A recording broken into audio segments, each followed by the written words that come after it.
Hey guys, welcome back to my YouTube channel. It's your girl Ako Yvette. Um guys, is it true that school will be starting on Monday? Is it true that school will be starting on 1st of June? Like seriously, Cameroonian school? Oh my god, if you start then it's good news. At least we have some students to be teaching. Okay, never mind. Okay guys, welcome back to my YouTube channel. It's your girl Ako Yvette. I'm back on the board again with other accounting stuff. So I'm back with new accounting stuffs, okay? Alright, so you're very much welcome to my channel, and I always like to remind people of what my channel is meant for, okay? So you should know the kind of content you'll be expecting from me. Okay, so this channel is meant in giving knowledge in accounting as well as other subjects. So other subjects will come in due time, but for now it's just about accounting, as well as giving little advice to secondary school students out there. Okay, so in today's video we are going to be looking at that section of a balance sheet that is called an asset. Okay, so everything boils down to the financial statement. Remember, I started a video on financial statement. In my previous videos I talk about financial statement often, though I always do it briefly, but I said the last video I said we are going to go through the financial statement this time around, walk through it and treat every component of it. Okay, so but before I start, I want to first of all thank my subscribers for always coming back to watch my videos. You are my real family, okay? Thank you so much. And for those that are watching my videos for the very first time, please do me a favor and subscribe to my channel. Share my videos to as many people as possible. In fact, all the accounting students you know, okay, just share my videos to them. All right, thank you so much. Please don't forget to state a comment at the comment section. Let me know you were around, and please don't forget to like my video as well. Give me a thumbs up. All right, so we talked about financial statement, and let me just rush through it briefly so you know exactly where I am going to. So I'm going to put a link of the previous video at the comment section so you can go through it and better understand what this video is all about. Okay, so we talked about financial statement, and we said there are four core financial statements. We have the balance sheet, the income statement, which is otherwise known as the profit and loss account. We have the statement of cash flow and the statement of retained earnings. Now guys, if you have been following me for some time now, if you have been following my video, I tell you, if you fail any question on financial statement, then I think it's actually your fault. Yeah, because in most of my video I always talk about financial statement. Like I believe in this saying that practice makes perfect. When you keep hearing things all the time, it will be difficult for you to forget. So if you're actually following up my videos, then I'm not sure you're going to fail any question as far as financial statement is concerned, because I'm always talking about it, I'm always explaining it.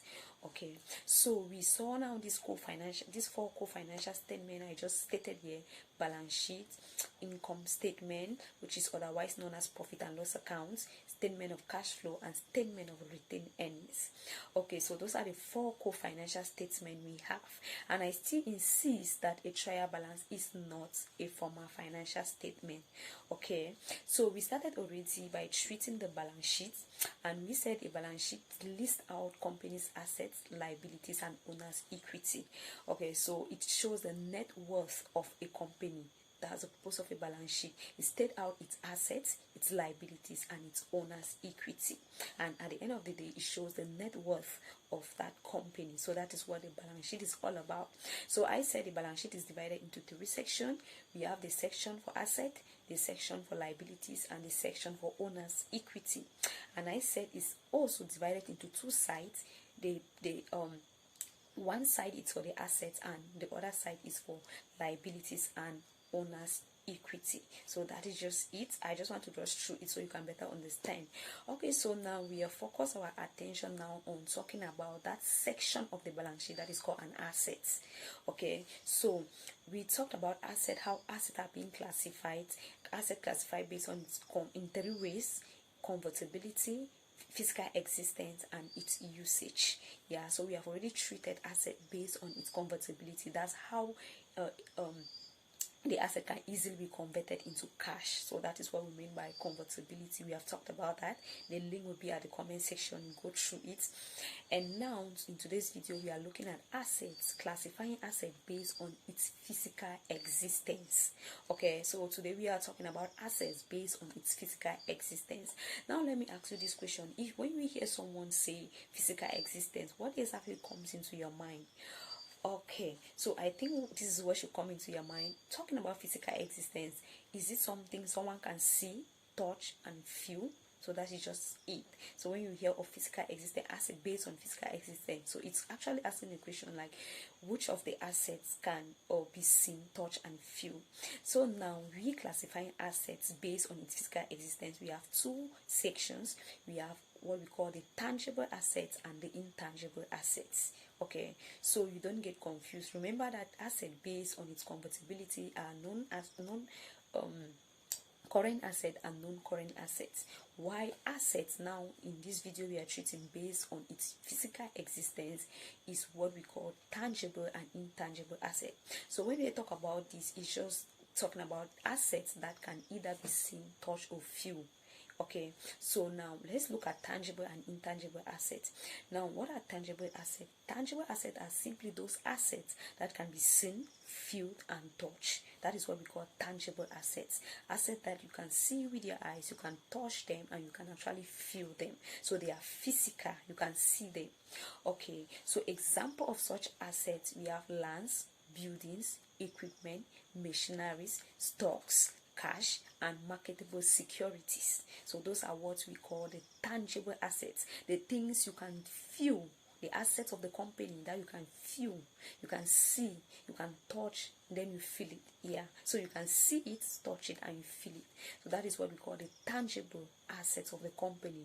And like I said, examples, when we talk about the intangible assets, so we are talking about those things that you can't feel them nor touch them.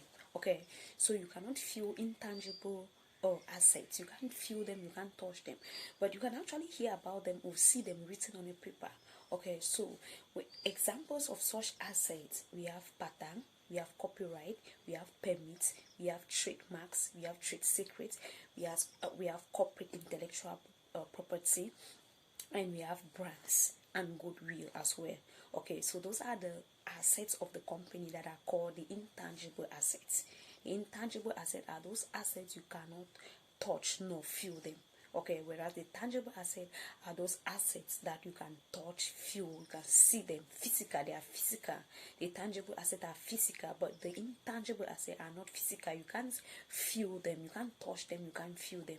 Okay, like I said, the examples of intangible assets, we have examples of tangible assets, we have lands, buildings, machineries, equipment, marketable security, cash, as well as stocks. Okay, then the intangible asset, those things you cannot touch nor feel. Example of such assets, like I said, we have brands, we have patents, we have goodwill, we have copyright, we have trademarks, trade secrets, corporate intellectual property, and permits. So those are what we call the intangible assets of the company.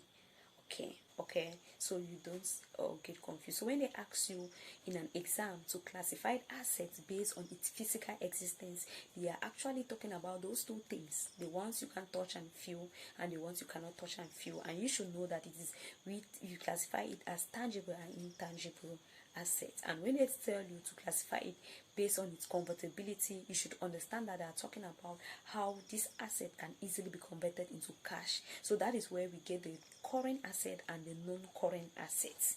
Okay, so in the next video we are going to do classify asset based on its usage. Okay, so because I said there are three ways to classify the assets: based on its convertibility, that's one; based on its physical existence, we just did that now; and then based on its usage.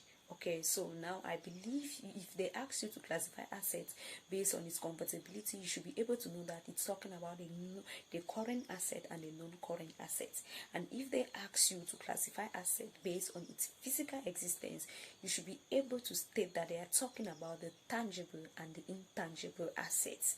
Okay, so that is just it for the video of today, guys. If you have any question as far as this video is concerned, state your problem at the comment section.